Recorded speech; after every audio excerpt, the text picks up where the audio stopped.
Kaugnay niyan, mag-aalas 8 na ngayong gabi nang dumating sa proclamation rally ng PDP laban senatorial candidate si dating Pangulong Rodrigo Duterte na siyang chairman ng partido. Mainit siyang tinanggap ng mga taga-suporta ng PDP laban habang isinisigaw ang mga katagang Pilipinas, Duterte pa rin. Sa speech ng dating Pangulo, hindi na niya pinatulan pa ang suka comment ng Pangulong Ferdinand Marcos Jr. pero binanggit ang ilan sa mga problemang kinakaharap ng administrasyon gaya ng mataas na presyo ng bigas at hirap sa paghahanap ng trabaho. Nahirapan niyang tugunan ni Marcos Jr. kaya't paniguradong napipikanaan niya ang taong bayan.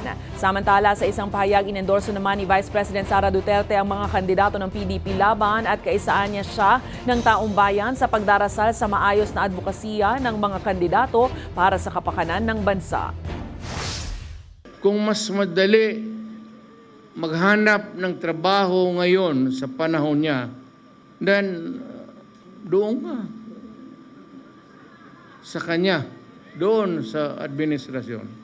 Kung sa panahon na ito, kung pante ka na maglakad, na walang takot, nakakapagpasyal ka, baski saan,